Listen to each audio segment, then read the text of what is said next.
Let's go. Good show tonight. Good show tonight. Oh, who's going to tell him? I'll let you do it. All right, I got it. Cool. Come on, get him.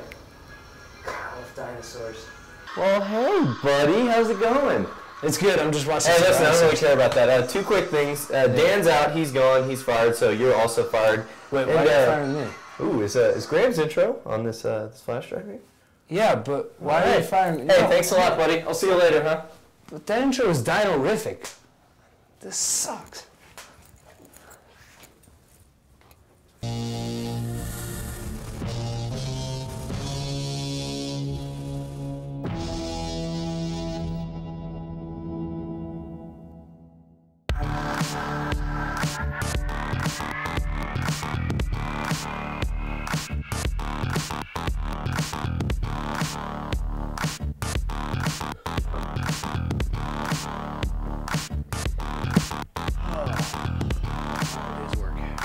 Give me a cue, I guess. Cue. Welcome to the third and final installment of this year's GUTV Bracketology. I'm David Gentili, and as you can see, Dave and I have taken control. Very exciting day for the two of us. Yeah, and I'm Dave Soto, and it's all us today. You saw the first. We've had a couple issues with the first two opens. We had to fire everybody. Professor Dan wasn't cutting it. We fired him. So right now, it's the D&D show. Yeah, Graham is actually off working for James Cameron on his next Avatar-esque project, so he was out. Dan didn't even bother showing up today. What was up with that? Horrible call getting rid of Graham. That's why we should. That's reason enough to fire Prof. Dan. Yeah, if I would have known we were going to have a dino-rific intro for our second show, I think it's safe to say. I don't know what he was thinking. We would have kept Graham around. But, whatever. Are you editing this thing? Because I'm not going to do it. Yeah. Well, we'll figure it out. We'll play it by ear. We'll play it by ear. But that being said, don't want to dwell on that too long. Let's jump right into the overall bracket standings for this final week. Well, Dave, I've always been one to prefer bad news first, and let's just get it out of the way. Dan Garrity, 232 points, bracket champion. Congratulations. You suck. I can't be happy after knowing he wins. I just can't do it. Then why do you have that grin on your face, Dave? I just can't. It's just hard to believe. There's no way anybody would have picked him to win. Yeah, I just think that goes to show that there's a lot of parity in the NCAA tournament, and it really doesn't matter who you are or how you pick. It's just completely random. So actually, Dave, I just received word through my imaginary IFB piece that the GUTV Bracketology board has convened and decided that we don't want Dan to win. We're the board. We don't want Dan to win. Dan's not going to win. That's the nice thing about having all this new power in the show. Actually, the ruling came down to he's in broadcasting and he has no hair. Those are two things that don't go together no matter how smart you are, how good you are on camera. You got to have good-looking hair. We've got it. He doesn't. So I think we're better than Dan, and I think it's a fair ruling in the end. Dan loses. Dan loses. Your new champion, everybody, is Kenny. Please hook me up with some Oakleys. I look good in them. Pravitz with 229 points. Kenny, congratulations. Now, real quick here, third place, Jennifer Garrity with 218 points. We had talked about disqualifying her because of Barcelo, but like I said in the last show, I'm going to use my buddy Mario's hamster to help me pick next year, so I'm inclined to leave her in that spot, Dave. Yeah, sounds good to me. Rounding that out is Gunnar Berg, a freshman. Congratulations, Gunnar. 214 points, and with the most correct picks than anybody else in the tournament. Way to go, Gunnar. And GUTV alum Joe Redding rounding out the top 5 with 214 points, just like Gunnar, but one spot below. Yep, good for them. Let's take a look at the parent bracket now.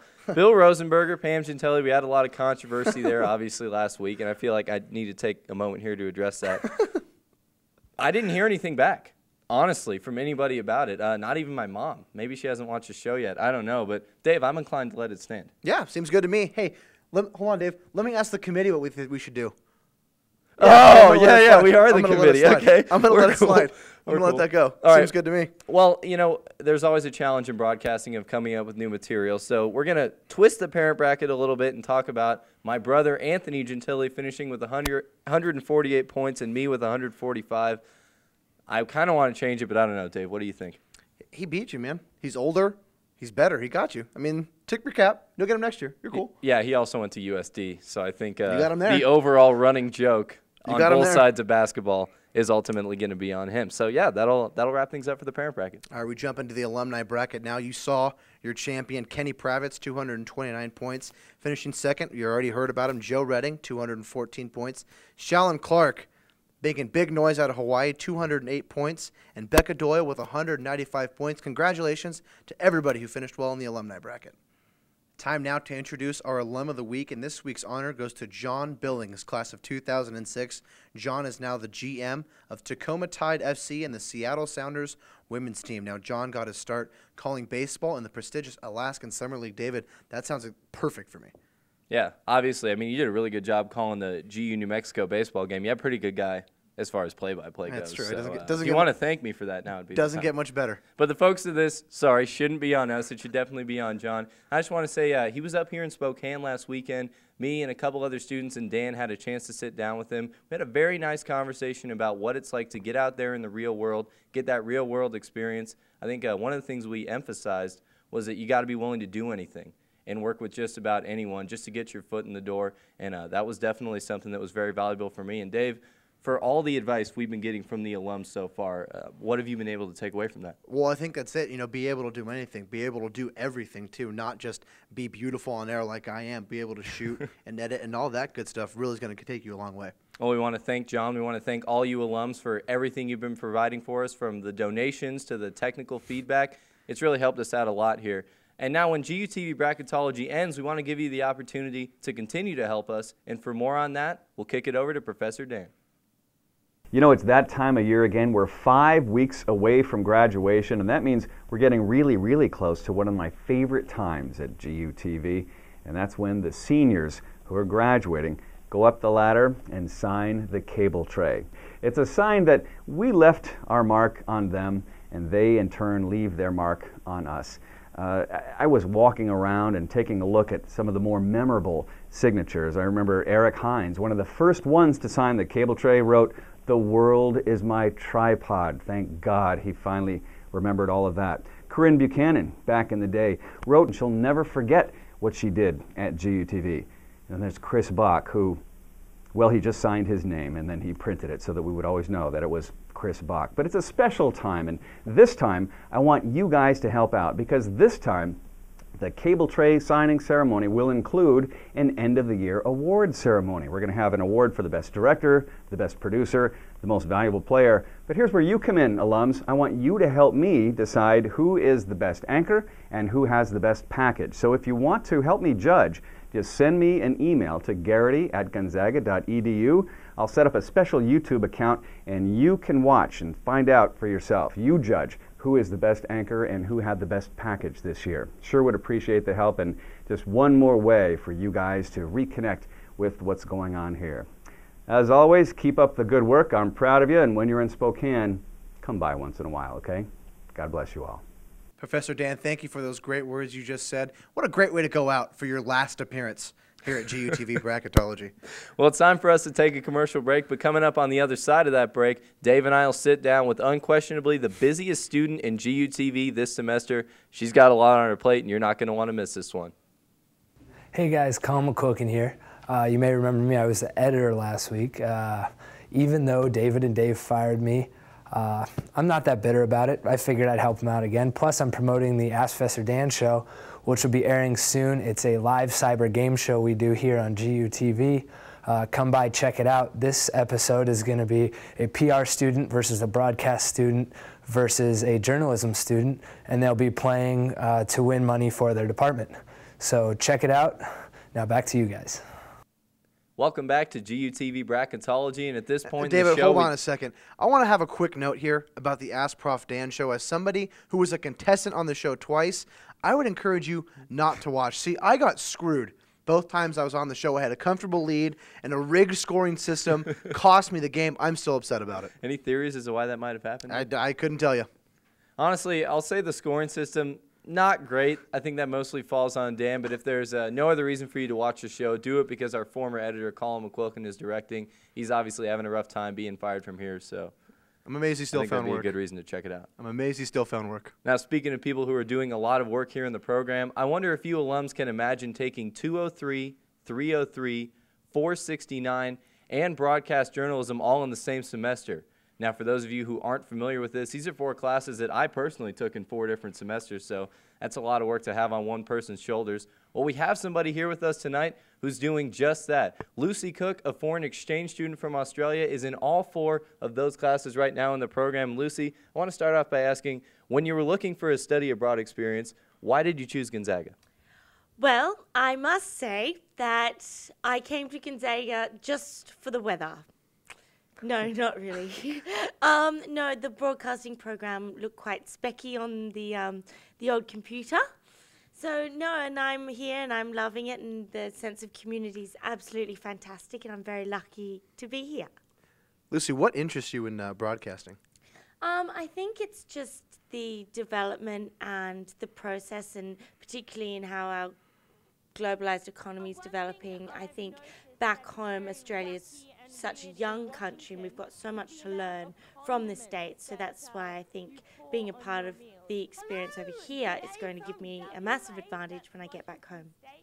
Now, what's it like to take all those classes at once? Because I know for me, I mean, they're a lot of work individually, but to do them all at once, what's that workload been like for you?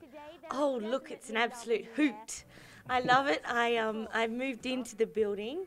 I practically sleep in the computer lab, and just everyone's been so lovely and helpful, and Professor Dan, he's just an absolute mentor and an inspiration. So, yeah, again, it's just been a great family to be a part of so far away from home. And Professor Dan is indeed something else. Lucy, what are a few of the big things you've learned so far here? Oh, definitely the world is your tripod.